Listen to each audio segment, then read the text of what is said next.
This week, we're concentrating completely on these things: digital cameras, the fastest growing area of gadgets. What we intend to do is cut through the hype and find out what really is the best way to snap that picture. So, we've come up with a few tests. We're talking digital versus film, and we'll find out which is cheapest, which is easiest to use, which takes the best pictures, and then how will they cope in our ultimate test when we blow up two identical pictures from both formats so big they're going to cover the side of this building. Stick around to find out. The choice of digital cameras has never been more mind-boggling.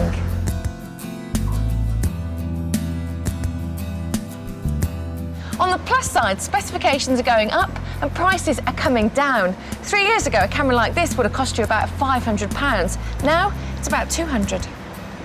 As a rule, film cameras are much cheaper to buy. This disposable is about a £5, whereas the cheapest digital camera is about £20. A decent SLR, that's single lens reflex, is about £250.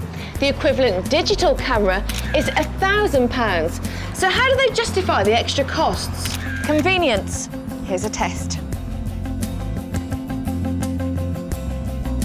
I've got my digital camera here, and my buddy Tom has got his trusty old film camera. Now we're going to take a picture of the glorious Birmingham skyline behind us and see who gets the result first. You ready?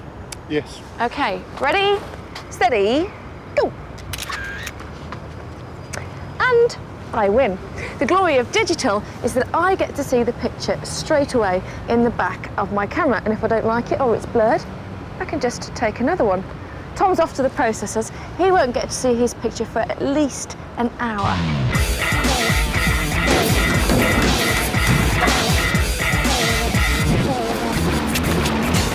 Of course, you don't just have to look at your pictures on the digital camera. Plug it into a computer and you can view and store everything you ever shoot without ever needing to visit the developers. Perfect if your pickies are a bit on the saucy side. You can set up an online album or email them direct to Uncle Bruce in Sydney.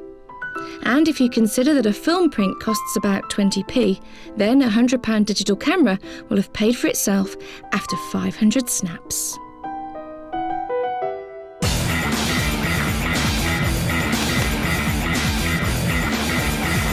Develop this as quick as you can, please.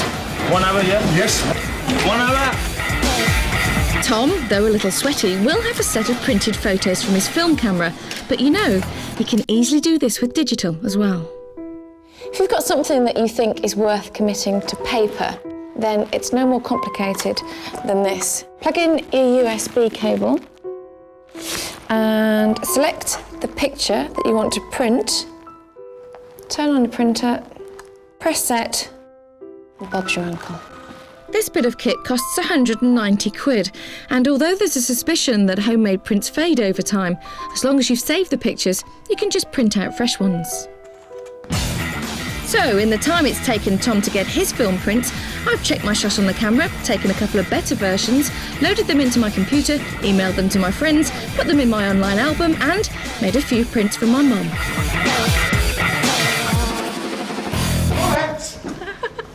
Thank you, Tom, but that means you've lost by approximately 1 hour and 15 minutes. That's one up to digital.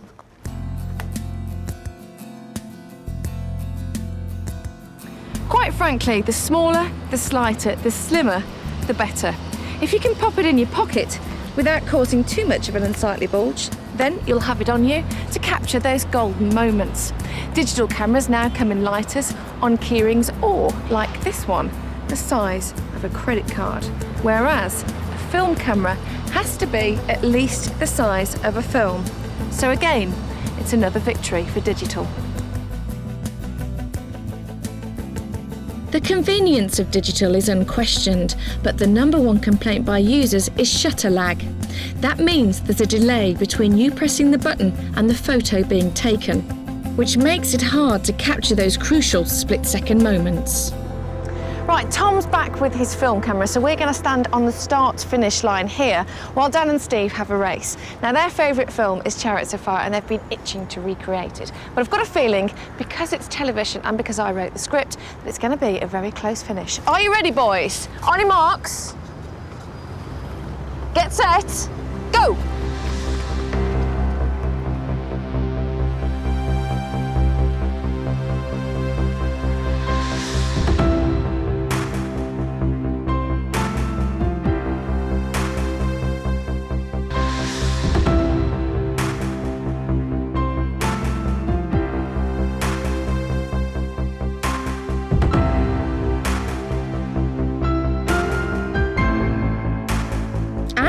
Unsurprisingly, as I predicted, it's a photo finish, with Dan and Steve inseparable on the line, even in slow-mo. So, let's take a look at the photos.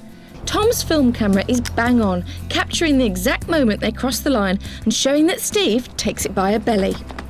But, due to lag, my digital camera missed the moment altogether. A hint of a heel is all I got. Victories in this test then for Steve and the film camera. Although the lag problem is slowly being addressed by manufacturers, it's still worth testing it in the shop before you buy one. So, digital may lose out on reaction time and price, but when it comes to convenience, it trounces film every time. But what about the most important aspect of photography? Picture quality. For our ultimate challenge, we've come to the Millennium Point in Birmingham. You see, last week I donned the old catsuit and went to visit a professional photographer. Now, he took my picture using a digital camera and a film camera, and here they are. They look quite good, don't they? Small. But what would they look like if we blew them up to the size of that building there? You see, what we want to know is which format will hold the quality the best. And be honest, you want to know as well, don't you? Well, we'll show you later.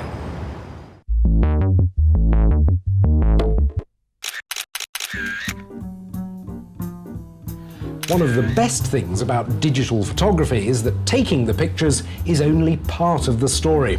Once you've got them downloaded onto your computer, there's no end to what you can do with them.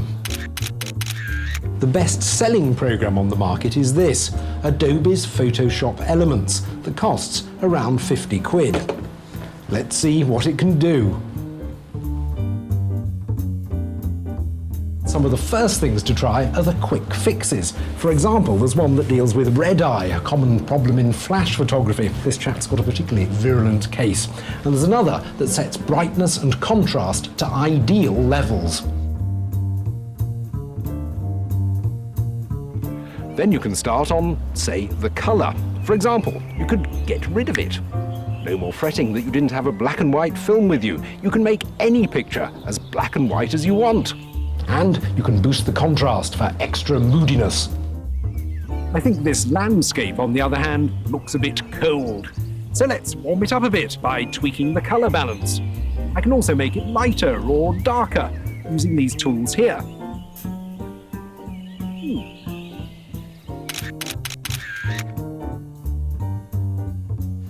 And you can change some of the colours completely. For example, this car might look better in a different shade altogether. Using the Replace Colours box, you can easily isolate it and turn it into whatever colour you want. And then there are the filters and effects. There are literally dozens of them at your disposal. For example, with a car like this, you might want to give it a period posterised look.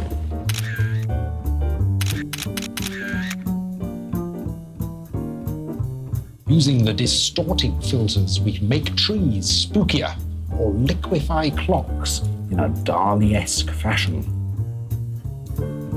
Leaning buildings can be instantly brought to attention and made to look perpendicular.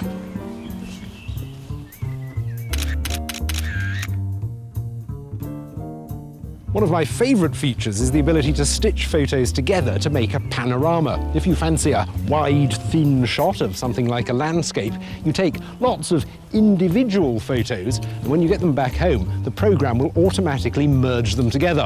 One tip is to use a tripod. Another is to allow plenty of overlap between the shots, and a third thing to do is to try and keep the exposure of each shot the same.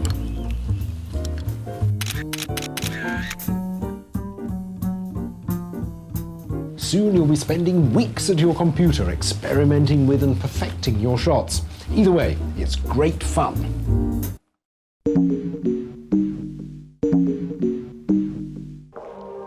This is the Gadget Hall of Fame. Quite simply, it's where we collect iconic revolutionary gadgets. Genuine articles that have changed our lives, and the Polaroid camera is definitely one of them. And it has been since 1947, when the original model was launched. Gone was the need to wait 2 weeks for your photos to be developed. Now you could just watch them as they appeared before your very eyes. The Polaroid camera caused a massive stir when it was first launched in the 40s. Dr. Edwin Land, already a well-known inventor and physicist, apparently got the idea for the camera when his daughter complained that it would be weeks before they could see their holiday snaps. A few years later, he was demonstrating it to the world. His gadget is a roll of film which carries its own printing and developing machine. Special chemicals do the job inside the camera. You take a picture, and within the time it takes to show these films, out comes the finished negative and print. Just like this. 1, 2,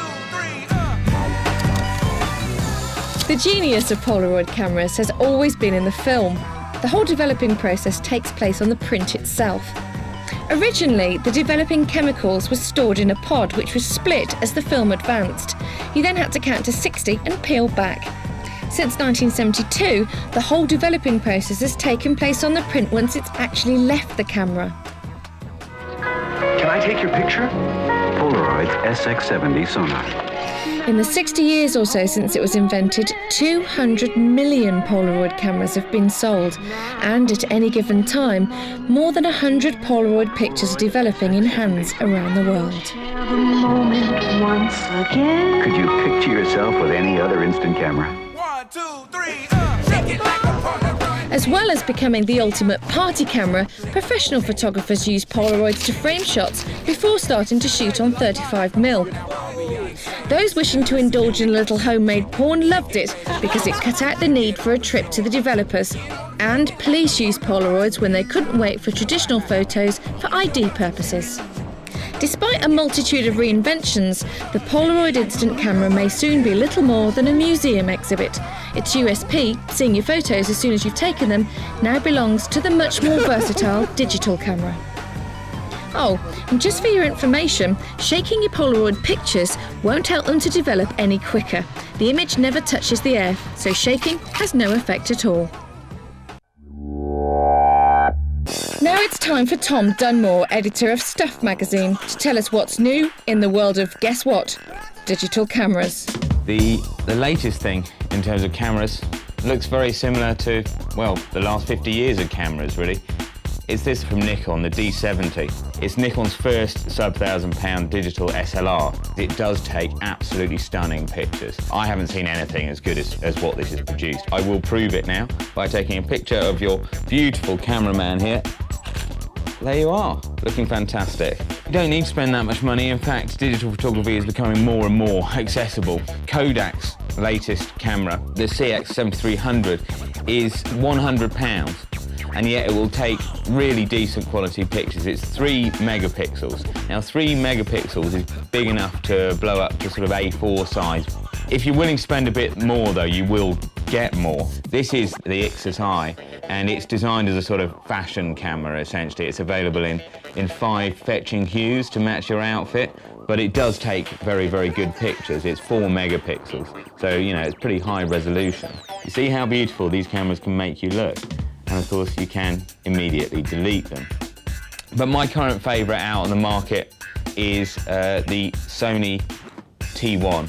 It's 5 megapixels. My favourite feature about it is it's got this really huge screen which is absolutely brilliant for framing your shots. Okay, and smile. And the other amazing thing about it is the zoom lens is actually built in vertically, so you can't see it, but the lenses are moving inside.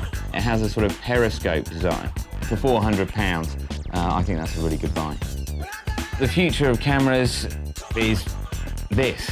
It's a phone. This is the K700 from Sony Ericsson.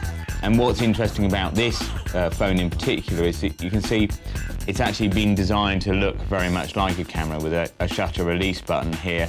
It's a move towards the cameras on phones becoming more than just a novelty feature, to actually sort of replacing digital cameras. In the Far East, they're at 2 and even 3 megapixels. So you're talking about, you know, image quality almost as good as you'll get out of a proper camera, but built into your phone, which of course leaves valuable space in your pocket for other gadgets. So now you know which digital cameras to look out for, it's time for our big test.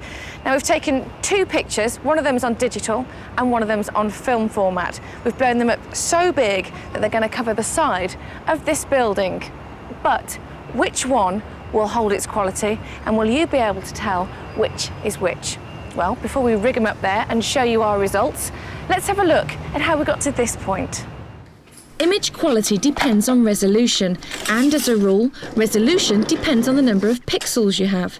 Really great pictures need about 3 million pixels. To enlarge your shots further, you need even more. So our ultimate challenge is to see just how big you can go. And to set us on our way, we've come to see Richard, a pro photographer. Once I'd slipped into my catsuit, we got started with a 12 megapixel digital camera. Pro photographers rarely use film anymore, and it's easy to understand why. With film, there's always that nail-biting walk to the lab. Have I got it? Have I not got it? If it's an action shot, if it's a difficult shot. Digital, it's there on your laptop straight away. Somebody said to me when I started shooting digital, don't you think it stifles your creativity? And it's the opposite, because you can shoot more and experiment more and try things and test things without this money thing ticking over in the back of your mind. You might go on film and shoot 3 rolls and think, well, that's working, but it might take another 4 rolls to get to where I want to be. Digitally, you can shoot all night. So that was the last one? That was the last one. Can you show me the first one that we did? That's good, that's strong. Let's have a look on the screen, because then we can see. Having got the shot we wanted on the digital camera and checked it on the laptop, we moved on to try and match the pose using 35mm film. Richard used the same lens all the time, just changing the camera back. This should give us as honest a comparison as possible.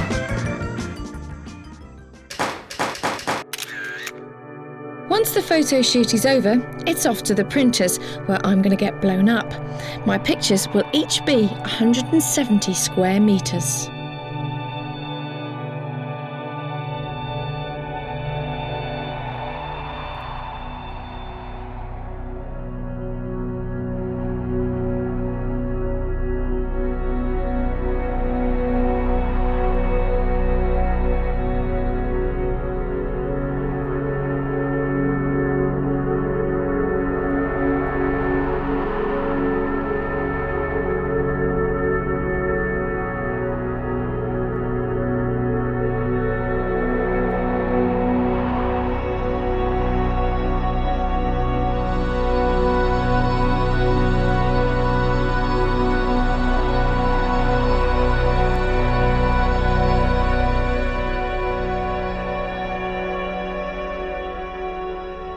So finally, the big moment has arrived. Let's get them up there and see if we can tell the difference between digital and film. Right, boys, off you go.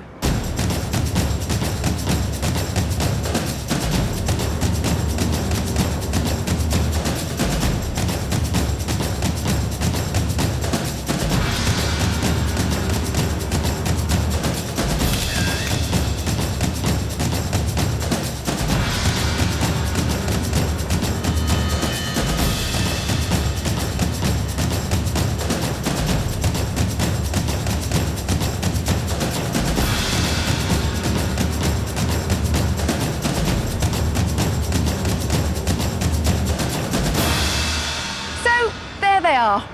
What do you think? I think they're mighty impressive. Now, I know which one is which. Let's test Richard, who took the photos. Come on then. One's digital, one's film. Which one is which? Well, it's a close run thing, isn't it? I think the one on the left is the film, Yeah. and the one on the right is the digital. In my professional opinion. You are right. Oh, good. I mean, you can only tell, actually, when you get up very close, you can see the one on the right, the digital one, is pixelated.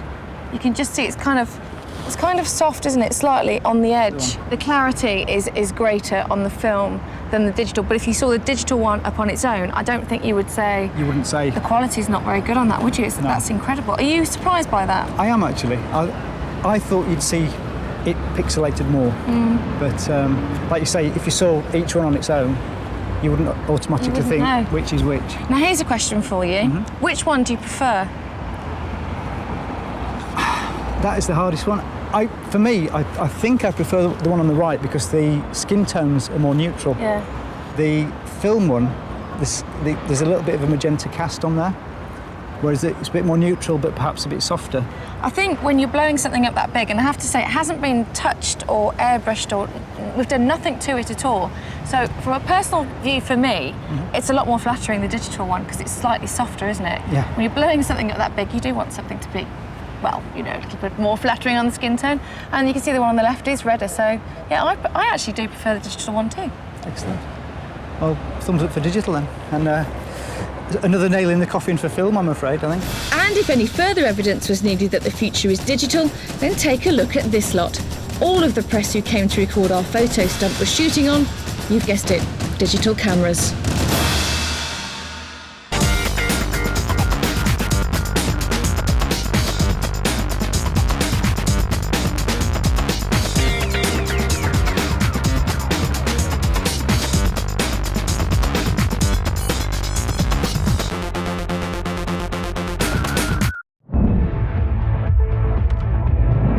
This week, an exclusive first glimpse of the future of transport.